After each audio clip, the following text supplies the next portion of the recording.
Bueno, primero muchas gracias por invitarme a estar hoy aquí. Yo he elegido el tema de Hércules, podía haberlo hecho con haberme puesto de acuerdo para seguir el tema gaditano, pero eso es una demostración de que Hércules funciona como fuerza sobrenatural nada más, ¿no? Pero en realidad tiene mucho que ver con que hablé hace unos meses con la directora del Museo, María Morente, y me dijo que sería bueno que hiciera algún tipo de cosa referida a alguna de las piezas del museo. Y yo naturalmente vi el Heracles, que ustedes habrán visto, ¿no? Que es pequeño pero precioso, ¿no? Y pensé que podría ser una buena idea, así que voy a hablar a lo mejor cuando acabemos o después de acabar, o mañana pueden ustedes pasar por el museo y ver la pieza, ¿no? Y ver entonces de dónde venía originalmente esta lección. Heracles es, como ustedes saben, el héroe griego por excelencia. Está presente a lo largo de toda la historia de Grecia, a lo largo de toda la historia de Roma.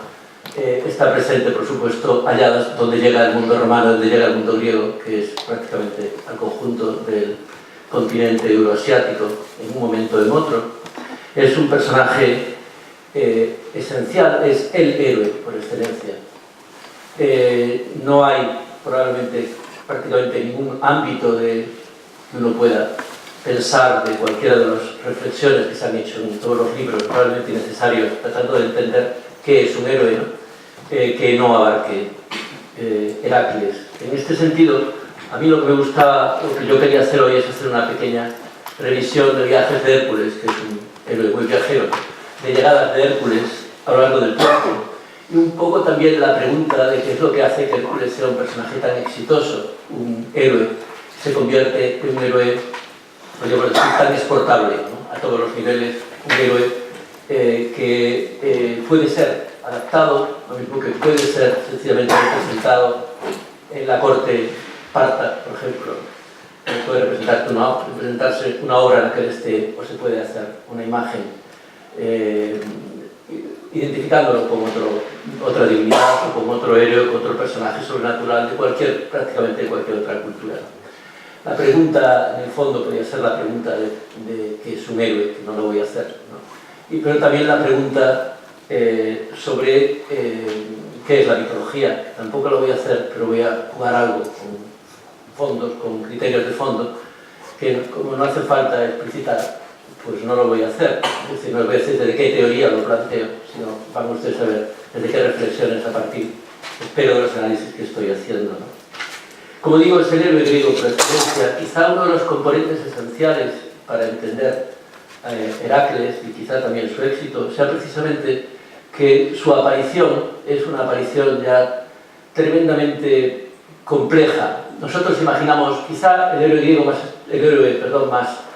más primitivo, ¿no? En el sentido de la palabra como estúpido, más falto de matices sería cualquier héroe de película norteamericana, ¿no? Héroes lineales, ¿no? Que se dedican a la matanza de enemigos, que tienen un éxito notable en este terreno, que naturalmente seducen absolutamente a todo lo que se mueve, ¿no? En fin, este tipo de personajes con muy poca linealidad. Lo más interesante quizás para entender a Heracles es que no hay nada en Heracles que sea lineal. Empieza en Homero, nuestra primera fuente, no empieza en Homero, pero es nuestra primera fuente. Y empieza en Homero siendo un héroe torturado por su vida. O sea, su vida es una vida amarga, porque tenía que haber sido rey y no lo fue, porque tenía que haber sido inmortal, probablemente como hijo de Zeus y tampoco lo es, ¿no?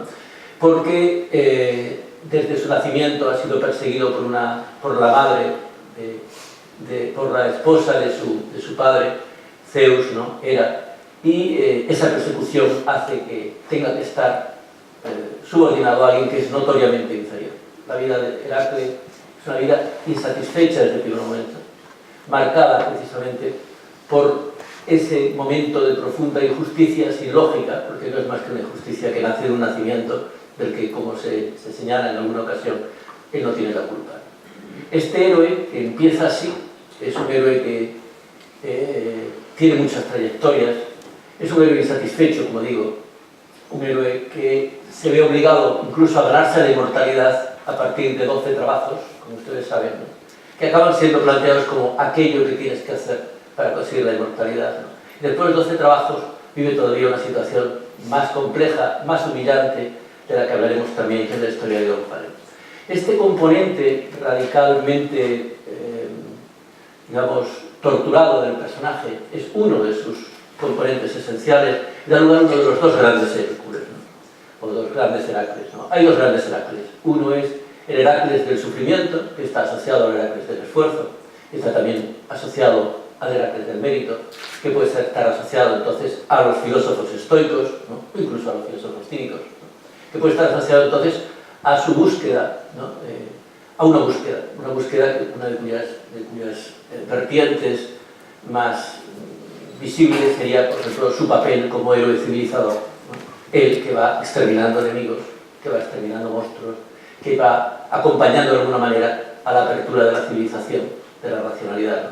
Dentro de cuyos monstruos veremos que hay algunos muy complejos, ¿no? Este es un Hércules, un Heracles, que a mí me interesa, como ustedes comprenderán mucho, pero hay también otro Heracles, que es el otro lado de Heracles, que está representado por esta imagen, ¿no? Que nadie que haya estado de una borrachera suficientemente inapropiada, ¿no?, dejará de ver en esa imagen una identificación terrible, ¿no?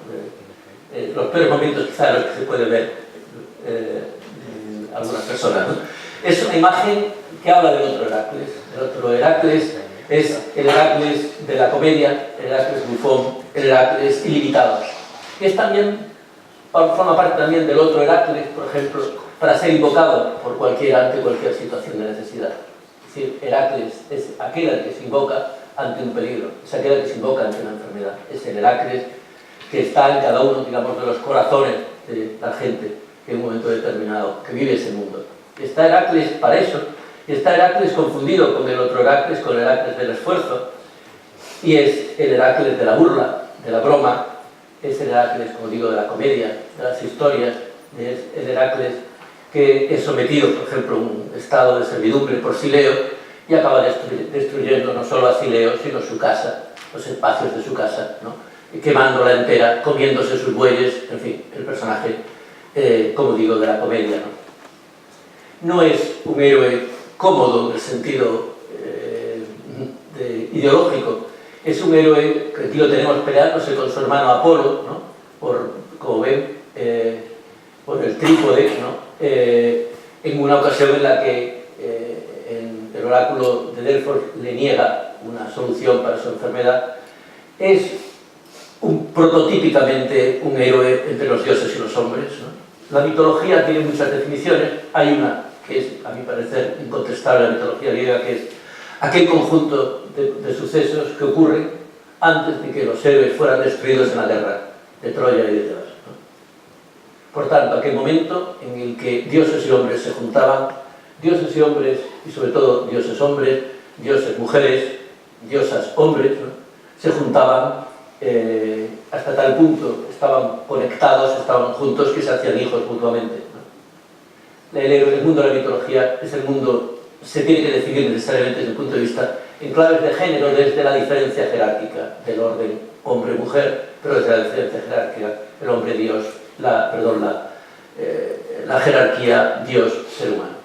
En aquel tiempo, el mito antes de la guerra de Troya, aquel tiempo podía ser glorioso, pero era también terrible. ¿Y por qué era terrible? Porque en aquel tiempo dioses y hombres se juntaban para demérito de unos y para desgracia de otros. Porque dioses y hombres solo se pueden juntar en el tiempo de la realidad, no en el tiempo del mito, solo se pueden juntar a través del culto, a través de la religión, a través del rito. La distancia. En aquel tiempo sin distancia, Heracles es el más rompedor, ¿no? Es un rompedor sistemático de roles que se enfrenta a dioses, que se enfrenta a lo que sea, ¿no? Pero que no puede morir en un sentido estricto, por eso puede quizá hacerlo, ¿no? Porque está destinado a la inmortalidad, ¿no? En vez de matársele ante la muerte de un huésped, se le convierte en un siervo, por ejemplo. Es un personaje, como digo, que aparece en todo tipo de artes, en todo tipo de formas, en todo tipo de fórmulas, ¿no? Que llega al mundo de más arriba y al mundo de más abajo. En este sentido, a mí me gusta siempre recordar esta imagen, que como ven es de Liria, ¿no? Del famoso mosaico de Liria, en la que en medio de todo el conjunto de hazañas que hace, nos encontramos con su historia con Ómphale, ¿no? Una de las historias más desconocidas, sin embargo más interesantes para entenderle, donde Ónfale es una reina de Libia a la que él es vendido, después de la muerte de un huésped, y durante un tiempo, en principio un año, 3 años, ¿no? Yo creo que Sófocles que habla de un año, ¿no? Tiene que estar bajo su poder. Momento en el que es tan sistemáticamente humillado que aparece disfrazado de mujer, como le ven aquí, incluso lo ven disfrazado de mujer, hilando, mientras ella, feliz, ¿no? Está situada aquí como con la piel de león, con la maza, ¿no? Ella triunfa, masculinizada, mientras él, bajo el poder de la mujer, inevitablemente queda feminizado. Este es también otro de los mundos que abarca Heracles, que sale de ahí, naturalmente, de esa aventura, para hacer el varón, en el sentido más estricto, que es dedicarse a exterminar enemigos de una manera sistemática. Es un héroe, como se decía en la antigüedad, que va de Ónfale, de la humillación total de estar sometido a una mujer, y por tanto de estar feminizado, a Hebe, es decir, a su llegada al mundo sobrenatural, a su muerte, llegada que naturalmente va acompañada de un casamiento con una divinidad, ¿no? Momento en el que, como se nos cuenta, porque hay muchas versiones que ustedes saben, momento en el que Zeus promete a Hera, que asiente a esta divinización de su hijo, que nunca más volverá a encontrarse sexualmente con una mujer. Es decir, se acaba la mitología, porque ya los dioses y las diosas no tendrán más encuentros sexuales con seres humanos, ¿no? Así que tenemos a Heracles entre Ónfale y Hebe, y tenemos muchos más Heracles con relaciones desde la perspectiva guerrera y homosexual, como en este caso, Heracles acompañando, ¿no? Siendo el punto de referencia esto lo hemos visto también, ¿no? El punto de referencia de Alejandro, porque Heracles es el gran viajero que llega hasta la India, es el héroe que es capaz de colocar columnas no solamente en el extremo occidente, sino también de situar columnas en la India, ¿no? Es él y Dioniso, los Dionisios muy de otra manera, son aquellos que marcan los límites del mundo, los límites que marcan con las armas, con el sometimiento de enemigos, con el sometimiento de todos aquellos que incomodan, ¿no? Que impiden a los seres humanos su desarrollo. En este sentido, conviene recordar, dentro de todo este conjunto de cosas, y verán que a mí me interesan mucho los componentes de género, ese gran momento también en las reflexiones sobre Heracles, en las que se cuenta, podemos decir dos grandes momentos, ¿no? Uno en el que se cuenta cómo Heracles acaba con las Amazonas y comenta, si no recuerdo mal, Diodoro Sículo, dice, porque un héroe como él no podía dejar una cosa tan terrible como un mundo dominado por mujeres sin acabar con él, ¿no? Precisamente el mismo Heracles que en las versiones, como decía una colega francesa, más optimistas, no se acuesta en una misma noche con 50 mujeres y las deja embarazadas a todas. Y todos esos personajes están ahí en el género y están ahí en los valores. Están en los valores que pueden hacer de él un borracho terrible, ¿no? Pero a la vez bondadoso, y pueden hacer de él el sublime héroe estoico que va por el mundo cumpliendo con la obligación de evitar, ¿no? El mal, de evitar a los monstruos, de permitir la civilización. Lo tenemos acompañando a Alejandro, naturalmente lo tenemos llegando al mundo parto, ya cada vez más, en este caso, conectado, siendo integrado con otras figuras míticas de otros mundos, incluso ayudando a crearlas y a desarrollarlas, ¿no? Lo tenemos también, en estos casos, estamos hablando de los viajes, de los mundos a los que llega, y lo tenemos también, por ejemplo, acompañando a los romanos, no solamente en los cultos que los romanos desarrollan, sino en aquellos conjuntos complejos de procesos que los romanos llevan adelante a través con su llegada al mundo. En este caso es un Hércules magusano, que lo he cogido como ejemplo porque, para llegar muy al occidente, para irme muy al oriente, ¿no? Tenemos a Cádiz como ejemplo en una época muy antigua, ¿no? Yo coincido plenamente con esa identificación Heracles con Melcar, con Mínimo en el sexto, probablemente en el séptimo, ¿no? Y antes, ¿no? Pero lo tenemos también en época romana, después de haber pasado por ser también Hércules, después de todo el proceso de adaptación, acompañando a los romanos, en este caso, hasta Holanda, ¿no? Hasta el mundo bátavo, ¿no? donde se ha estudiado, y además se ha estudiado muy bien, ¿no?, los de Roymans, Derks y otros, ¿no?, como una identidad provincial, como la identidad pátava, que va a ser construida como ayuda, entre otras cosas, de componentes religiosos como el propio Hércules. Es decir, uno de los caminos de integrarse en el mundo romano es tomar la decisión de construir una genealogía divina o una genealogía heroica, puede ser Troya, puede ser Heracles, ¿no?, para los propios antepasados.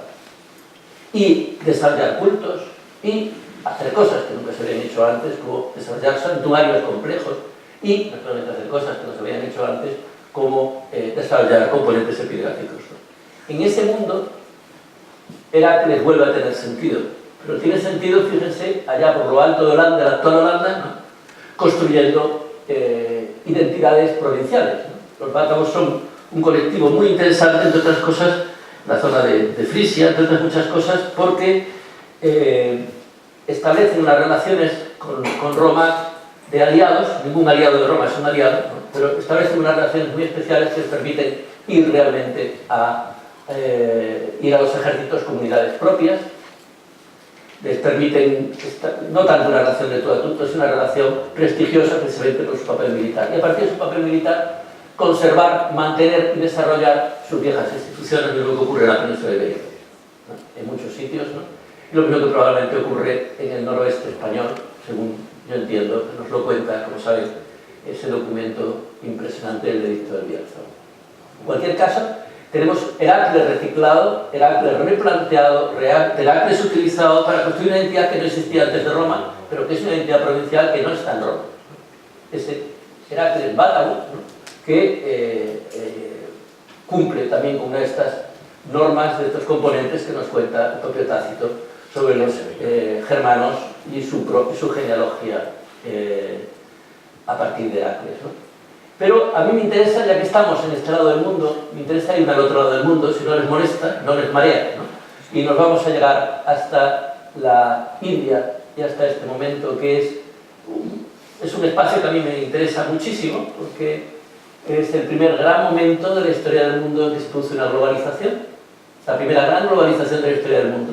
No utilizo frivolamente este término, ¿no?, que naturalmente se limita al continente euroasiático, pero no está mal, ¿no?, que conecta de un lado a otro el continente euroasiático, se produce alrededor del siglo I después de Cristo, antes después de Cristo. Y esto que tienen aquí es el periplo, es lo que tienen desde el Mar Rojo hasta la India, es ni más ni menos que el periplo del Mar Rojo, que es el documento, el único periplo casi de la antigüedad, que es un periplo de verdad que sirve para viajar, ¿no? Un documento extraordinariamente bien traducido, por otra parte, al español, si quieren puedo dar luego la referencia, y que está hablando, en definitiva, de esas conexiones que en el momento del periplo, que puede ser alrededor de mediados del siglo I, llegan hasta aquí, pero que luego acabarán atravesando los estrechos y llegarán hasta China. Conexiones que, por supuesto, en el periplo se comenta que hay por tierra, pero nosotros podemos seguir de muchas maneras, podemos seguir de una manera óptima, a partir en particular de Ptolomeo en el siglo II, en su geografía. En ese momento, Ptolomeo se podía permitir el lujo, en el siglo II después de Cristo, de medir el mundo desde las Islas Afortunadas hasta China, con 2 puntos distintos en China, en una obra que, si no recuerdo mal, tiene alrededor de 8.500 topónimos, ubicados para ser situados en un mapa. Si es una globalización, creo que tendríamos que plantearnos que es globalización, 8.500 topónimos distintos, ¿no? Y eso lo hace Roma, mientras desde los otros sociedades hacen otras cosas. Por ejemplo, pues, se envía, ¿no?, en el año, unos pocos años antes de Trajano, si no recuerdo mal, por el 97, un general chino que llega hasta aquí, hasta la Ruta de la Seda, envía a un emisario que llega hasta aquí con el objetivo de llegar a Roma, pero finalmente se arrepiente porque dicen que el viaje es demasiado largo, ¿no? En mitad de todos esos mundos de complejidades también hay un lugar para Heracles. ¿Por qué? Porque, entre otras cosas, la India desde el siglo IV a.C. es un lugar, el norte de la India, en la Bactria, aquí, es un lugar donde yo diría que es el único lugar donde se cumple el sueño de Alejandro. Una sociedad absolutamente marcada por lo griego, pero es una sociedad a la griega, iraní y de tantos otros sitios. Desde el siglo III, IV, de manera ininterrumpida, tendremos griegos en esa zona, griegos en diferentes lugares, ¿no? Y, por ejemplo, en el siglo II después de Cristo, las monedas de gentes como los shakas, que son escitas, o de gentes como los kushana, tendrán, una parte de ellas se escribirán en letra griega. Siglo II después de Cristo. Lo cual tiene que ver, entre otras muchas cosas, con que esos viejos mundos de la Bactria, etcétera, griegos, van a verse sucedidos, pero no sin que desaparezca a nosotros, por toda esta inundación tremenda de comercio que llega hasta la India, que llega, perdón, a través de lo que llamamos nosotros la ruta de la seda, que llega hasta la India y va todavía más allá. En todos esos mundos tan complejos, ¿no? Aquí tienen una visión un poco más así, nosotros no podemos llegar a encontrar esto que es quizá de las imágenes que más me impresionan a mí, que todavía me impresiona cada vez que la veo, ¿no? Que es hasta dónde llega Heracles, ¿no? Y ahí tenemos a Heracles en una imagen al lado de Buda, ¿no? Como saben, Buda está en este momento debajo del árbol Bodhi, que es el árbol de la iluminación. Buda no es más que un ser humano que se ilumina. Y entonces tenemos al lado a Heracles, que no le está, yo tengo que aclararle siempre a mis alumnos, no le está pegando, no se preocupen. Todo lo contrario. Heracles está defendiéndole frente a los rakshasas, frente a los seres negativos, los seres de oscuridad, los asuras, que le están impidiendo llegar a la iluminación. Es lo que yo una vez llamaba, ¿no?, Hércules espantándole las moscas a Buda. Ese mundo donde Hércules le espanta las moscas a Buda, donde tenemos aquí que tiene un Vajra, que es a la vez un diamante, ¿no?, y a la vez el rayo, todo lo cual, por otra parte, tiene mucho que ver directamente, ya está con las monedas greco-bactrianas, ¿no? Todo ese mundo tiene sentido porque Hércules ha podido viajar hasta allí lejos, ¿no?, con el mundo greco-romano, porque los autores de este arte que está traduciendo, después de los cambios del budismo mahayana, está traduciendo el budismo en lenguaje iconográfico greco-romano, en todo ese mundo, ¿no?, después de tantas experiencias, ¿no?, de tantos mundos, en un mundo donde sabemos que hay yavanas griegos que se han convertido al budismo, y estoy diciendo cosas que son de Wikipedia, ¿no? Que no estoy diciendo nada, aunque por supuesto tiene un espacio muy difícil en la academia, ¿no?, porque la academia está siempre por detrás de Wikipedia, ¿no? Entonces, en ese mundo, ¿no?, nos aparece este personaje que es un Hércules de manual, ¿no?, un Hércules de manual, un Heracles de manual, ¿no?, que está, ¿no?, ahí. ¿Y por qué está ahí? Porque este Heracles que hay aquí es naturalmente el Heracles estoico, es el Heracles, esa parte del Heracles al que se encomienda el fiel, ¿no?, cuando hay dificultades, es el Heracles que ha paseado por el mundo, que se nos dibuja como que está agobiado por las dificultades, por su misión, ¿no?, que ha estado salvando al mundo del mal. Y en ese mundo, en que Heracles salva al mundo del mal, puede conectar muy bien con ese mundo del Buda que está llegando a la iluminación y diciéndonos a todos: la vida no es más que mentira, no sufráis, el sufrimiento no es más que mentira, la alegría no es más que mentira, la única verdad es la iluminación y dejar de vivir, ¿no? Como saben, el budismo entiende que volver a vivir no es más que una maldición más, ¿no? En ese contexto, Buda tiene un lugar, Buda tiene evidentemente un lugar, pero también la tiene ese Heracles reinterpretado. Un Heracles reinterpretado que podemos situar en este caso alrededor del siglo I o II después de Cristo, en un mundo que es el mundo de la India, donde ha pasado de todo y donde, entre otras cosas, hay que decir que allí por el siglo I antes de Cristo es la primera vez que podemos decir que alguien está escribiendo literatura en la India. Por tanto, todo lo que ustedes hayan podido leer, incluso en Wikipedia, ¿no?, sobre las fechaciones de la literatura escrita en la India, pues es más que debatible. Como saben, la escritura no existe en la India antes del siglo III antes de Cristo, salvo la griega o la aramea, y la literatura no antes del siglo I antes de Cristo. Y los grandes cambios en el mundo ideológico indio que da lugar al hinduismo, la bhakti, la adoración de Krishna, Shiva, Vishnu, hoy en día la gente seria, digamos, ¿no?, considera que sean alrededor del siglo I antes de Cristo, es decir, después de 4 siglos de presencia greco-romana. En todos esos contextos no es anecdótica la presencia de Hércules.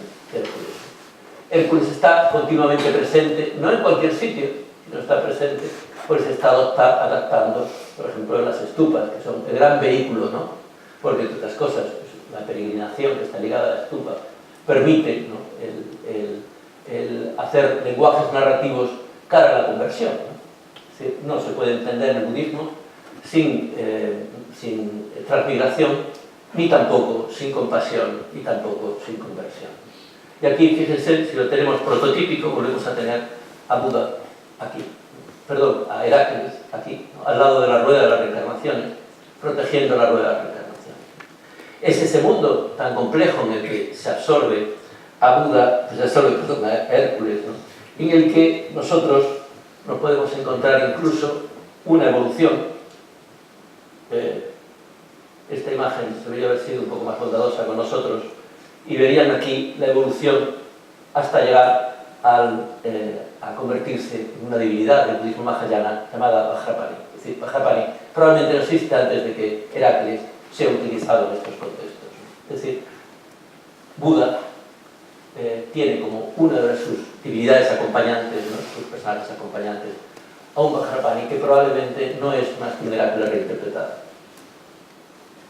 Estamos en mundos complejos y también hermosísimos, ¿no?, donde el señor Kushana, siendo por otra parte los Kushana ni más ni menos que gentes que vienen en largos procesos de la ruta de la seda, que podemos seguir por las fuentes chinas, no les voy a aburrir con eso, y un señor Kushana puede tener en sus imágenes puede estar potenciando este arte, por supuesto, puede estar potenciando todo este arte, pero puede estar potenciando también Heráclides en formas más simples, o puede estar haciendo sus monedas un Buda, que aquí lo ponen ustedes, lo ven en griego, un Buda en griego, todo, ¿no?, en una moneda en la que no le falta ni el nimbo, ¿no?, para ser un personaje perfectamente identificable. Es todo esto, ¿no?, ese mundo de riqueza, el que yo he querido enseñarles un poquito en esta conferencia, señalando que también apuntando una última cosa. Probablemente una de las cosas más tontas que se puede decir sobre la mitología griega se ha dicho.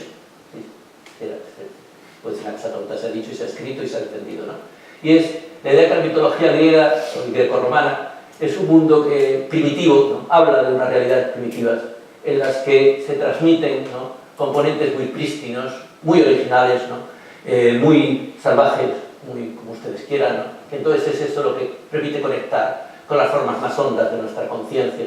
Todo esto son vulgaridades falsas, ¿no? Lo que hace de la mitología, esto lo dijo alguien que no suele decir cosas muy interesantes, pero esto fue interesante, de Tien hace muchos años, ¿no?, es precisamente que ha pasado por muchas pruebas. Ha pasado por muchas pruebas, se ha animado muchas veces. Cuando llega hasta Buda, o cuando llega hasta los Bálsamos, este personaje ya es un canto rodado. No es una roca, es un canto rodado perfectamente adaptable, perfectamente capaz de ser asumido, ¿no?, porque es fruto de lo que llamarían hoy los modernos días negociaciones, es una muy mala traducción, ¿no?, fruto del conjunto de interacciones que permiten que los seres humanos en un momento determinado, en este momento, por ejemplo, pudiéramos ir pasando por 3 países, ¿no?, desde Batavia, ¿no?, hasta Corea. Todo ese conjunto de interacciones son posibles porque los mecanismos de comunicación, los mecanismos ideológicos, los mecanismos de relación se han depurado y se han juntado a través de todo este conjunto de procesos de conexión, ¿no?, que nos traen ideas, nos traen pensamientos, nos traen objetos, nos traen naturalmente también enfermedades, ¿no?, las grandes pestes, ¿no?, y nos traen también de ida y de vuelta conocimientos, pensamientos y héroes, ¿no? Lo que hace de Hércules, de Heráclides, este personaje tan especial, de que es un canto rodado que se puede permitir ir de un lado a otro del mundo y ser utilizado, ser reutilizado y ser replanteado, precisamente porque no es arcano, sino que es el fruto del tiempo. Gracias.